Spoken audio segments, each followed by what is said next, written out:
aplica para los tiempos actuales. Entonces, creo que ustedes pueden tener una perspectiva propia y ahí es donde quisiera yo señalar algunas cosas. En primer lugar, quisiera señalar que el evento guadalupano no ha tenido la misma interpretación en la sociedad ni en la iglesia, pues. Hay dos vertientes desde el inicio que ponen énfasis diferentes. La vertiente aparicionista y la vertiente no aparicionista. La vertiente aparicionista centra la atención sobre todo en la imagen que no fue pintada por nadie, que bajó directamente del cielo, y todas estas cuestiones que se han enfatizado. En el fondo, el planteamiento está en que esto es totalmente obra de Dios. O sea, la intervención humana no cuenta. Esta perspectiva, si bien sobrevalora, pues, esta intervención divina y expresa, pues, que los cristianos creemos en esta intervención divina, puede llevarnos a anular o a despreciar la intervención humana en esto. Esto también se da en el caso de la Biblia. Si la Biblia, decimos, es palabra de Dios, estamos haciendo una afirmación de fe. Es palabra de Dios. Pero si pensamos que es palabra de Dios que fue escrita allá arriba y luego bajada en un libro y entregada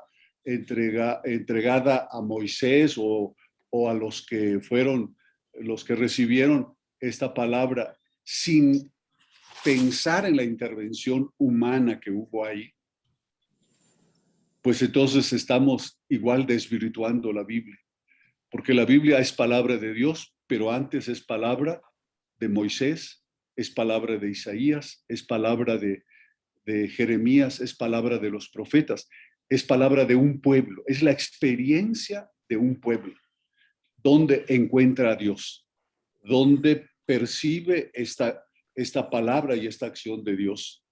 Y en esta interrelación, en esta interlocución hay que entender la palabra que es, por qué es palabra de Dios, pues, y cómo es que es palabra de Dios.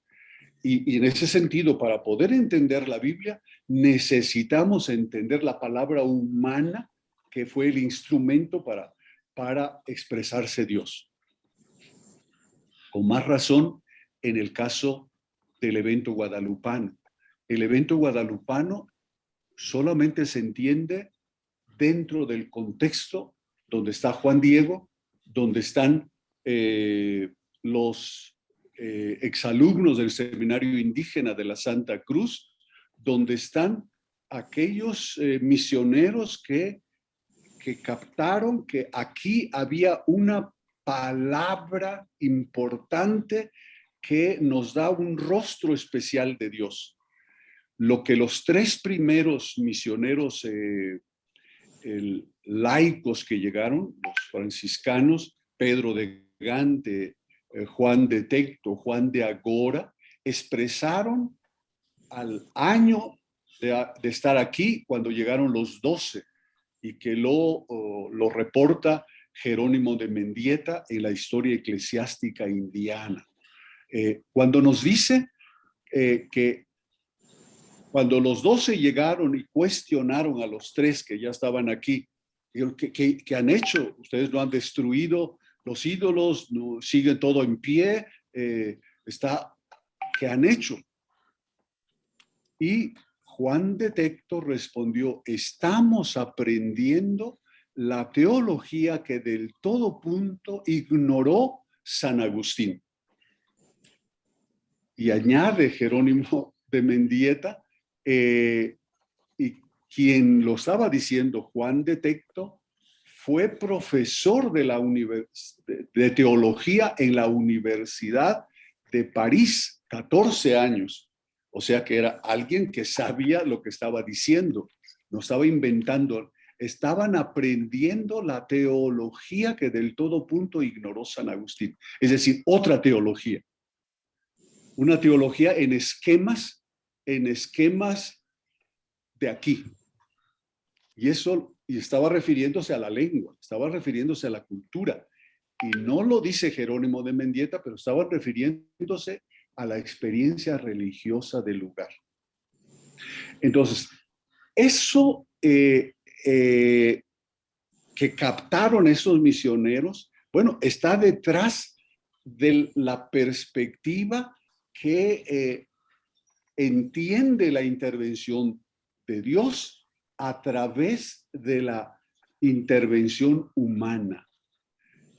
La palabra de los pueblos de aquí es también palabra de Dios. Es también expresión de teología válida. Esto pues llevó a que impulsaran el diálogo intercultural y el diálogo interreligioso.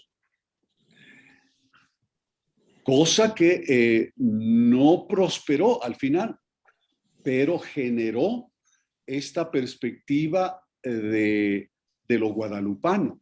Y entonces, en ese sentido, lo guadalupano, el evento guadalupano, que leída desde la perspectiva no aparicionista, pues que no anula la intervención humana, sino que le da su lugar, su protagonismo, nosotros podemos entender el evento guadalupano como la expresión de un esfuerzo del vencido de dialogar con el vencedor.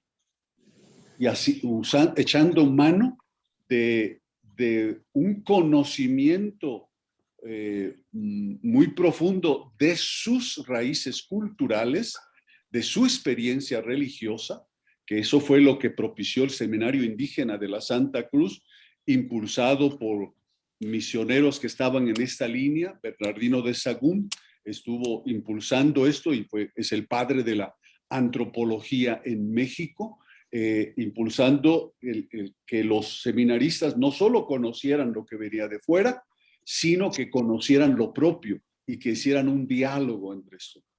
Y Pedro de Gante, que fue el que empezó a poner los catecismos, el catecismo que traían de fuera en glifos indígenas, y por lo tanto atreviéndose a usar símbolos que tenían una connotación muy fuerte en el mundo indígena y que podían servir como receptor, como recipiente del contenido de la propuesta cristiana.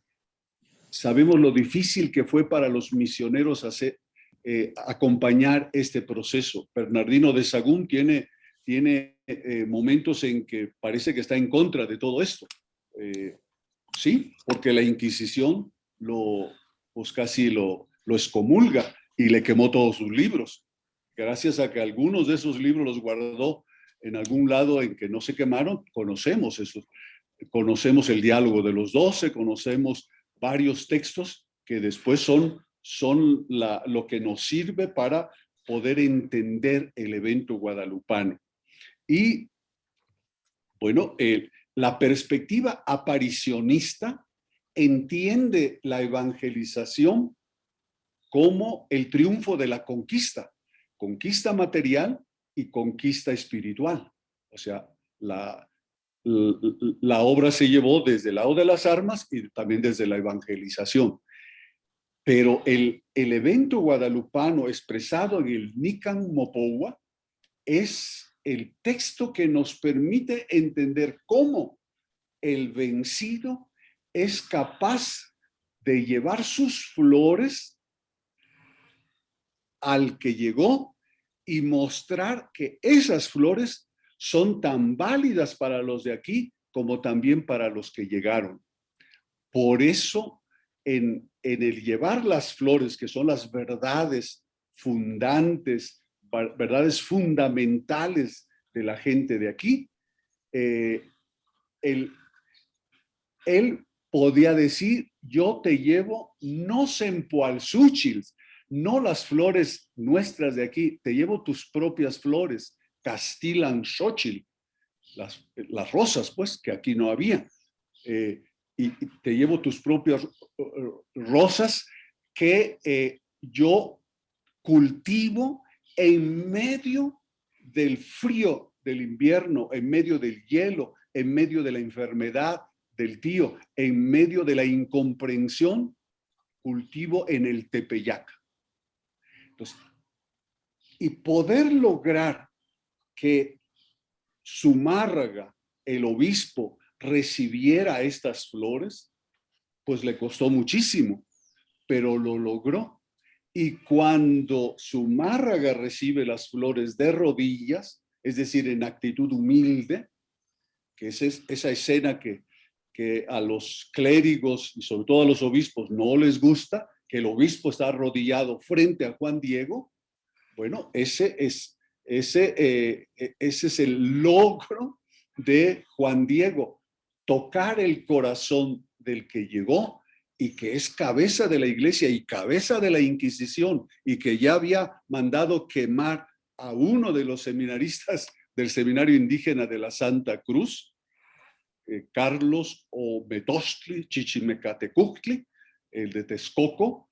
Bueno, él se atrevió a hacerlo no como lo hizo, este Ometostli Chichimecatecuhtli, que es por la vía de las armas, con la sublevación. Juan Diego lo hace a través de las flores, llevándole las flores de su pueblo y mostrando cómo esas flores son las mismas de un lado y de otro. Entonces, es un diálogo intercultural, llevado con mucha audacia y con mucho atrevimiento, porque podían igual llevarlo a la hoguera, y sin embargo logró el resultado. Y logró además que ahí en las flores apareciera, se viera el rostro materno de Dios, Tonantzin, nuestra madre, elemento que, si bien estaba también en la revelación bíblica, en la revelación, en la tradición de la iglesia, no se enfatizaba, porque la cultura occidental no valora a las mujeres. O sea, eso no es de la revelación, que no se ve el rostro materno de Dios, sino de la cultura occidental, que considera que el ser humano es ens rationalis, es el ser racional, y lo racional, según los filósofos griegos, solo está en el varón, en las mujeres solo están los sentimientos, cosa que ahora cuestionamos de fondo, porque el ser humano es razón, es corazón. Y por eso ahora se insiste en que tenemos que conocer con la mente y con el corazón, corazonar las cosas, como dice un investigador indígena de Ecuador. Entonces, Juan Diego logró jalar al obispo, sacarlo del palacio, llevarlo al Tepeyac para que viera dónde habían sido las apariciones, llevarlo a Cuautitlán, donde estaba el tío enfermo y que ya había sido curado, y aceptar el nombre de Guadalupe como nombre de la Virgen de Guadalupe, de la Virgen nuestra, de la Tonantzin, pero sabiendo que es un término dialógico, porque Guadalupe es un nombre que ya existía para la Virgen del mundo árabe, Río de Luz creo que significa, pero para la gente de aquí que no podía pronunciar la palabra Guadalupe, pues le sonaba a Cuatlachupe, que la que está sobre la serpiente, pero no en el sentido negativo, venciendo a la serpiente, sino la que expresa que la vida es como serpiente, es dinamismo, algo que se mueve, y que la que se viste de esta energía de vida, Coatlicue, la de la falda, faldellín de serpientes, y que en la cabeza tiene dos serpientes que expresan su cara. Es el tiempo y el espacio. Es decir, y Coatlicue a su vez, pues es la doncella que sirviendo en el templo, al recibir una pluma, queda embarazada de manera sobrenatural y tiene a su hijo, que es nada menos que Huitzilopochtli, el sol. Es decir, todo esto que para el extraño no captaba, para el indígena era muy claro. Entonces, el evento guadalupano es el resultado de un diálogo intercultural e interreligioso que logró entrar dentro de la iglesia cuando Zumárraga le pide a Juan Diego que se quite su tilma, donde está la imagen, y pone la imagen en su ermita. Es decir, introduce esta perspectiva que del todo punto ignoró San Agustín dentro de la iglesia y se convierte en una teología que sintetiza, que reúne tanto lo que aquí estaba como lo que llegó. Por eso el evento guadalupano, como dice el Papa Juan Pablo II, es el modelo perfectamente inculturado de evangelización. Entonces, bueno, estamos frente a un hecho que creo que no se ha resaltado suficientemente en la iglesia: el diálogo intercultural e interreligioso, desde el oprimido, que es capaz de tocar el corazón del opresor y cambiarlo de opresor a hermano, de compañero en la construcción de la Teocatzin, en la construcción de esa casa de Dios, que no es un templo material nada más, sino que es la iglesia. Y la iglesia como lugar donde podemos encontrarnos todos como hermanos, no unos encima de otros, y todos construyendo el reino de Dios, el reino de justicia, de paz, de amor. Por eso también es una propuesta de una sociedad donde quepamos todos, como dicen los zapatistas, con dignidad, no en una relación desigual, una relación asimétrica, como es el resultado de la sociedad colonial y de la sociedad dominante ahora, sino en una sociedad donde podamos en paz vivir como hermanos, disfrutando la tierra florida, la Xochitlalpan, que es lo que vio Juan Diego en el Tepeyac, y la Tonacatlalpan, la tierra de nuestro sustento, donde podemos vivir en plenitud nuestra vida de hermanos, nuestra vida de familia, nuestra vida en armonía con la naturaleza. Por eso creo que es muy importante que haya un organismo que impulse estas ideas dentro de la iglesia, desde el diálogo intercultural y diálogo interreligioso. Impulsar cómo se puede hacer eso. En el Nican Mopoua queda muy claro que la propuesta que costó mucho en el diálogo de los 12, aceptar que el Dios cristiano, Dios en español, es Teot, el Dios indígena. Las dos palabras están en el Nican Mopoua. Dios cristiano y Teot es lo mismo.